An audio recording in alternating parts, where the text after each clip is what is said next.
For those of you who have read my other stories and asked if there was more and received cryptic answers from me, I want to apologize for being dishonest. I said several times in the comments that nothing really happened after footsteps, but that wasn't true. The events of the following story weren't locked away in the recesses of my mind. I've always remembered them. It wasn't until I remembered balloons and spoke with my mother about the following events that I realized how intertwined this story was with everything else. But I originally hadn't planned on sharing this anyway. My desire to withhold this memory was due mostly to the fact that I don't think I showed good judgment in it. I also wanted consent from another person to tell it, so as not to misrepresent what transpired. I didn't expect there to be a lot of interest in my other stories, so I never thought I'd really get pressed for more details, and I would have been happy to keep this to myself for the rest of my life. I haven't been able to reach the other party, but I would feel disingenuous withholding this story from those who wanted more information, now that I've spoken with my mother and another connecting line has been drawn. What follows is as accurate a recollection as I could manage. Again, I apologize for the length. I spent the summer before my first year of elementary school learning how to climb trees. There was one particular pine tree right outside my house that seemed almost designed for me. It had branches that were so low I could easily grab them without a boost, and for the first couple of days after I first learned how to pull myself up, I would sit on the lowest branch, dangling my feet. The tree was outside our back fence and was easily visible from the kitchen window, which was just above the sink. Before too long, my mother and I developed a routine where I would go play on the tree when she washed the dishes because she could easily see me while she did other things. As the summer passed, my abilities grew, and before too long I was climbing fairly high. As the tree got taller, its branches not only got thinner, but more widely spaced, and so I eventually reached a point where I couldn't actually climb any higher. And so the game had to change. I began to concentrate on speed, and in the end, I could reach my highest branch in 25 seconds. I got too confident, and one afternoon I tried to step from a branch before I had firmly grasped the next one. I fell about 20 feet and broke my arm really bad in 2 places. My mom was running toward me yelling, and I remember her sounding like she was underwater. I don't remember what she said, but I do remember being surprised by just how white my bone was. I was going to start kindergarten with a cast and wouldn't even have any friends to sign it. My mom must have felt terrible because the day before I started school, she brought home a kitten. He was just a baby and was striped with tan and white. As soon as she put him down, he crawled into an empty case of soda that was sitting on the floor. I named him Boxes. Boxes was only an outside cat when he escaped. My mom had him declawed so he wouldn't destroy the furniture, so as a result, we did our best to keep him inside. He'd get out every now and then, and we'd find him somewhere in the backyard chasing some kind of bug or lizard, though he could hardly ever catch one because he had no front claws. He was pretty evasive, but we'd always catch him and carry him back inside. He'd scramble to look back over my shoulder, and I told my mom that it was because he was planning a strategy for next time. Once inside, we'd give him some tuna fish, and when he came to learn what the sound of the can opener might signal, he'd come running whenever he heard it. This conditioning came in handy later, because toward the end of our time in that house, Boxes would get out much more often, and would run under the house into the crawlspace where neither of us wanted to follow, mainly because it was cramped and probably crawling with bugs and rodents. Ingeniously, my mom thought to hook the can opener to an extension cord out back and run it right outside the hole that Boxes had gone through.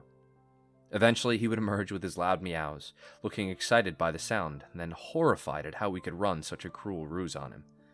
A can opener with no tuna made no sense to Boxes. The last time he escaped under the house was actually our last day in it. My mom had put the house on the market, and we'd begun packing our things. We didn't have much, and we stretched the packing out a while, though I had already packed up all my clothes at my mom's request. My mom could tell I was really sad about moving and wanted the transition to be smooth for me, and I guess she thought that having my clothes in the box would reinforce the idea that we were moving, but things wouldn't change that much. When Boxes got out as we were loading some things into the moving van, my mom cursed because she had already packed the can opener and wasn't sure where it was. I pretended to go look for it so I wouldn't have to go under the house, and my mom, probably completely aware of my little scam, moved one of the panels and crawled in. She came out with Boxes pretty quickly and seemed pretty unnerved, which made me feel even better about getting out of it. My mom made some phone calls while I packed a little more. And then she came into my room and told me that she had spoken to the realtor and we were going to start moving into the other house that day. She said it like it was excellent news, but I had thought we had more time in the house. She originally said that we weren't moving until the end of next week and it was only Tuesday. What's more, we weren't completely finished packing. But my mom said sometimes it was just easier to replace things than pack them and haul them all over the city. I didn't even get to grab the rest of my boxed clothes. I asked if I could call Josh to say bye, but she said that we could just call him from our new house. We left in the moving van. I managed to stay in touch with Josh for years, which is surprising since we no longer went to the same school. Our parents weren't close friends, but they knew that we were, and so they would accommodate our desires to see one another by driving us back and forth for sleepovers, sometimes every weekend. For Christmas one year, our parents even pooled their money and got us some really nice walkie-talkies that were advertised to work across a range that extended past the distance between our houses. They also had batteries that could last for days if the walkie-talkie was on but not used. They would only occasionally work well enough that we could talk across the city, but when we stayed over, we'd use them around the house, talking in mock radio speak that we had taken from movies, and they worked great for that. Thanks to our parents, we were still friends when we were 10. One weekend, I was staying over at Josh's, and my mom called to say goodnight. She was still pretty watchful, even when she couldn't actually watch me. But I'd gotten so used to it that I didn't even notice it, even if Josh did. She sounded upset. Boxes was missing. This must have been a Saturday night because I had spent the night at Josh's the previous night and was going to go home the next day because we had school on Monday. Boxes had been missing since Friday afternoon. I gathered that she had not seen him since returning home after dropping me off.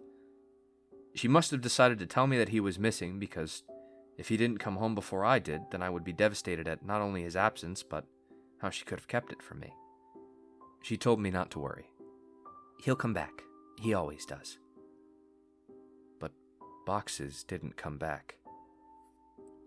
3 weekends later, I stayed at Josh's again. I was still upset about Boxes, but my mom told me that there had been many times when pets had disappeared from home for weeks or even months, only to return on their own. She said that they always knew where home was and would always try to get back to it. I was explaining this to Josh when a thought hit me so hard that I interrupted my own sentence to say it aloud. What if Boxes thought of the wrong home? Josh was confused. What? He lives with you. He knows where his home is. Yeah, but he grew up somewhere else, Josh. He was raised in my old house a couple of neighborhoods away. Maybe he still thinks of that place as home, like I do. Oh, I get it. Well, that'd be great. We'll tell my dad tomorrow and he'll take us over so we can look. No, he won't, man. My mom said that we couldn't ever go back to that place because the new owners wouldn't want to be bothered. She said that she told your mom and dad the same thing. Josh persisted. Okay, well, we'll just go out exploring tomorrow and make our way to your old house. No. If we get spotted, your dad will find out and then so will my mom. We have to go there ourselves. We have to go there tonight. It didn't take that much convincing to get Josh on board since he was usually the one to come up with ideas like this. But we had never snuck out of his house before. It actually turned out to be incredibly easy. The window in his room opened to the backyard and he had a latched wooden fence that wasn't locked. After those 2 minor hurdles, we slipped off into the night, flashlight and walkie-talkies in hand. There were 2 ways to get from Josh's house to my old house. We could walk on the street and make all the turns, or go through the woods, which would take about half the time. It would have taken about 2 hours to walk there taking the street, but I suggested that we go that way anyway. I told him it was because I didn't want to get lost. Josh refused and said that if we were seen, they might recognize him and tell his dad. He threatened to go home if we didn't just take the shortcut, and I accepted it because I didn't want to go by myself. Josh didn't know about the last time I walked through those woods at night. The woods were much less creepy with a friend and a flashlight, and we were making pretty good time. I wasn't entirely sure where we were, but Josh seemed confident enough, and that bolstered my morale. We passed through a particularly thick patch of tangled trees when the strap on my walkie-talkie got caught on a branch. Josh had the flashlight, and so I was struggling to get the walkie free when I heard Josh say, Hey, man, want to go for a swim? I looked over to where he was shining the flashlight, though I closed my eyes as I did, because I now knew where we were. He was pointing at the pool float. This was where I'd woken up in these woods all those years ago. I felt a lump in my throat and the sting of fresh tears in my eyes as I continued to struggle with the walkie. Frustrated, I yanked down on it hard enough to break it free, and I turned and walked to Josh, who had partially laid down on the pool float in a mock sunbathing pose.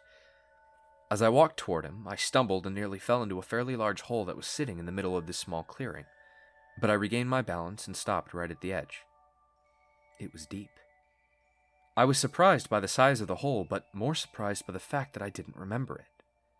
I realized it must not have been there that night because it was in the same spot where I had awoken. I put it out of my mind and turned to Josh. Quit messing around, man. You saw I was stuck over there and you were just laying here joking around on this float. I punctuated the sentence with a kick to an exposed part of the float. A screeching rose from it. Josh's smile inverted. He suddenly looked terrified and was struggling to get off the float, but he couldn't in a quick manner due to the awkward way he'd been laying on it. Each time he would fall back on the float, the screeching would intensify. I wanted to help Josh, but I couldn't move any closer. My legs just wouldn't cooperate. I hated these woods. I picked up the flashlight that he had thrown in his thrashing and shined it on the float, not knowing what to expect. Finally, Josh got off the float and rushed next to me, looking at where I was shining the light. Suddenly, there it was. It was a rat. I started laughing nervously, and we both watched the rat run into the woods, taking the screeches with it. Josh lightly punched me on the arm, the smile slowly returning to his face, and we continued walking. We quickened our pace and made it out of the woods faster than we thought we would, and we found ourselves back in my old neighborhood. The last time I had rounded the bend ahead, I had seen my house fully illuminated, and all the memories of what transpired came flooding back. I felt a skipping in my heart as we were finally turning the corner and about to face the full view of my house, remembering last time how incandescent it was. But this time, all the lights were off. From a distance, I could see my old climbing tree, and as my mind traced the steps of causality backwards, I realized that I wouldn't be here this night if that tree hadn't grown. I was briefly in awe of how all events were connected like that. As we got closer, I could see that the lawn looked terrible. I couldn't even guess when it had last been mowed. One of the shutters had partially broken loose and was rocking back and forth in the breeze, and all over, the house just looked dirty. I was sad to see my old home in such a state of disrepair. Why would my mom care if we bothered the new owners if they cared so little about where they lived? And then I realized there were no new owners. The house was abandoned, though it simply looked forsaken. Why would my mom lie to me about our house having new people in it? But I thought this was actually a good thing. It would be easier to look around for boxes if we didn't have to worry about being spotted by the new family. This would make it much quicker. Josh interrupted my thought as we walked through the gate and up to the house itself. Your old house sucks, dude, Josh yelled as quietly as he could. Shut up, Josh. Even like this, it's still nicer than your house. Hey, man. Okay. I think boxes is probably under the house. One of us has to go under and look, but the other should stay next to the opening in case he comes running out. Are you serious? There's no way I'm going under there. It's your cat, man. You do it. Look, I'll game you for it. Unless you're too scared, I said, holding my fist over my upturned palm. Fine, but we go on shoot, not on 3. It's rock, paper, scissors, shoot, not 1, 2, 3. I know how to play the game, Josh. You're the one who always messes up. And it's 2 out of 3. I lost. I wiggled loose the panel that my mom would always move when she crawled under here for boxes.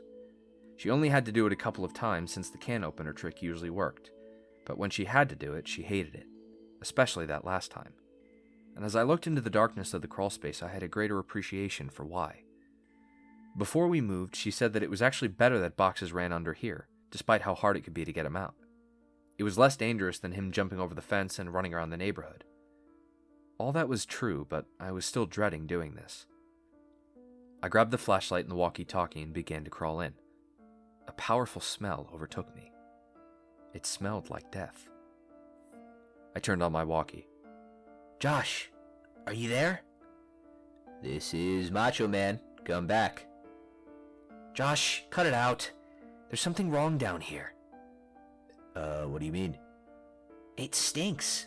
It smells like something died. Is it boxes? I really hope not. I set down the walkie and moved the flashlight around as I crawled forward.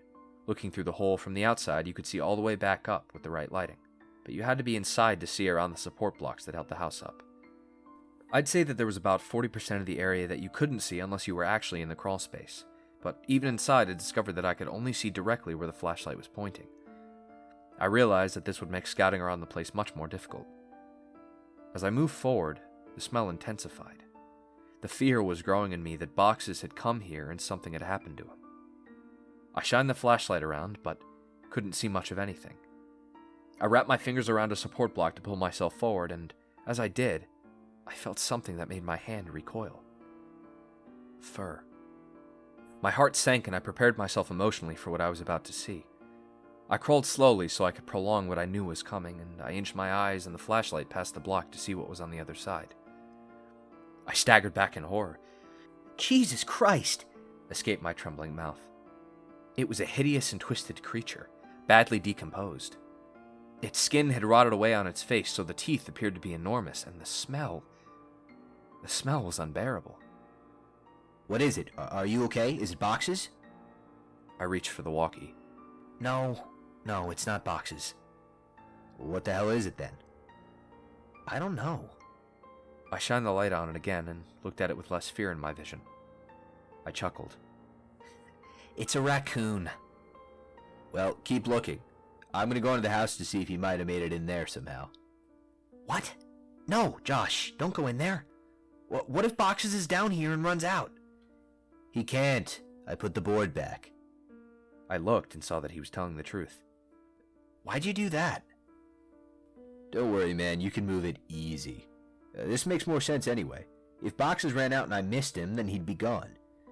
If he's down there, then grab him tight, and I'll come move the board. And if he's not, then you can move it yourself while I look in the house. Some of his points were good, and I doubted he'd be able to get in anyway. Okay, but be careful and don't touch anything. There's a bunch of my old clothes still in boxes in my room. You can look in there and see if he crawled in one. And make sure you bring your walkie. Roger that, good buddy. I realized that it would be pitch black in there. The power would have been turned off since no one was paying the bill. With any luck, he'd be able to see from the streetlights that might cast some light inside. Otherwise, I'm not sure what he'd do. Before too long, I heard footsteps right over my head and felt old dirt raining down on me. Josh, is that you? Breaker, breaker. This is Macho Man coming back for the big Tango Foxtrot. The Eagle has landed. What's your 20, Princess Jasmine? Over. Asshole. Macho Man, my 20's in your bathroom looking at your stash of magazines. Looks like you've got a thing for dudes' butts. What's the report on that? Over. I could hear him laughing without the walkie, and I started laughing too. I heard the footsteps fade away a little. He was on his way to my room. Man, it's dark in here. Hey, are you sure you had boxes of clothes in here? I don't see any. Yeah, there should be a couple boxes in front of the closet. There aren't any boxes in here. Let me check to see if maybe you put the boxes in the closet before you left. I started thinking that maybe my mom had come back and gotten the clothes and just given them away because I had outgrown a lot of them. But I remembered leaving the boxes there. I didn't even have time to close the last one up before we left. While I waited for Josh to tell me what he found, I kicked out my leg, which had started falling asleep because of the position I was in, and it hit something. I looked back and saw something really strange. It was a blanket, and all around it there were bowls. I crawled a little closer to it. The blanket smelled moldy and most of the bowls were empty, but one had something that I recognized still in it. Cat food. It was a different kind than we gave to Boxes, but I suddenly understood. My mom had set up a little place for Boxes to encourage him to come here instead of running around the neighborhood. That made a lot of sense, and it seemed even more likely that Boxes would have come back to this place. Oh, that's so cool, Mom, I thought. I found your clothes. Oh, cool. Where were the boxes? Like I said, there are no boxes. Your clothes are in your closet. They're hanging up. I felt a chill. This was impossible. I had packed all my clothes. Even though we weren't supposed to move for another 2 weeks when we left, I remember packing them and thinking that it was stupid for me to have to get clothes out of the box and put them back in. I had packed them, but someone had hung them back up. Why, though? Josh needed to get out of there. That can't be right, Josh. They're supposed to be in boxes. Stop messing around and just come back outside. No joke, man. I'm looking at him. Maybe you just thought that you left him. Wow, you sure like to look at yourself, don't you? What? What do you mean? Your walls, man. Your walls are covered in Polaroids of yourself. There are hundreds of them. What, did you hire someone to... Silence. I checked my walkie to see if I'd switched it off somehow, but it was fine. I could hear footsteps, but I couldn't tell exactly where Josh was going. I waited for Josh to finish his sentence, thinking that his finger had just slipped off the button, but he didn't continue. He seemed to be stomping around the house now. I was just about to radio him when he came back. There's someone in the house. His voice was hushed and broken. I could hear he was on the verge of tears. I wanted to respond, but how loud was his walkie turned up? What if the other person heard it? I said nothing and just waited and listened. What I heard were footsteps, heavy, dragging footsteps, and then a loud thud.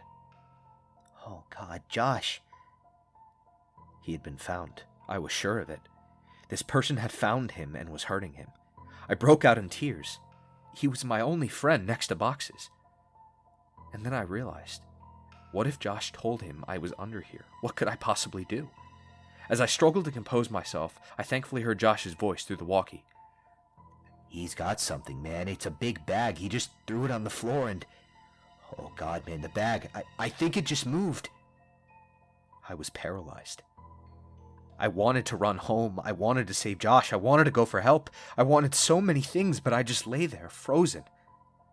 As I lay, unable to move, my eyes focused on the corner of the house that was right under my room. I moved my flashlight and my breath hitched at what I saw. Animals, dozens of them, all of them dead. They lay in piles all around the perimeter of the crawl space. Could boxes be among these corpses? Was this what the cat food was for? Seeing this broke my shock as I knew I had to get out of there, and I scrambled to the board. I pushed on it, but it wouldn't budge. I couldn't move it because it was wedged in there, and I couldn't get my fingers around it since the edges were outside. I was trapped. God damn you, Josh, I whispered to myself. I could feel thunderous footsteps above me. The house was shaking. I heard Josh scream, and it was matched by another scream that wasn't full of fear. As I continued pushing, I felt the board move, but I knew it wasn't me who was moving it. I could hear footsteps above me and in front of me, and shouting and screaming filling the brief silences between the footsteps. I moved back and held my walkie, ready to try to defend myself. And then the board was thrown to the side and an arm shot in and grabbed me. Let's go, man, now! It was Josh. I scrambled out of the opening, holding the flashlight and the walkie. When we got to the fence, we both jumped it, but Josh's walkie fell. He reached for it, and I told him to forget it. We had to move. Behind us, I could hear yelling, though they weren't words, only sounds, and we perhaps foolishly ran for the woods to get back to Josh's quicker and be somewhat harder to follow. The whole way through the woods, Josh kept yelling, "My picture! He took my picture!" But I knew the man already had Josh's picture from all those years ago at the ditch. I suppose Josh still thought those mechanical sounds were from a robot. We made it back to Josh's house and back into his room before his parents woke up. I asked him about the big bag, and if it really moved, then he said he couldn't be sure. He kept apologizing about dropping the walkie at the house, but obviously that wasn't a big deal.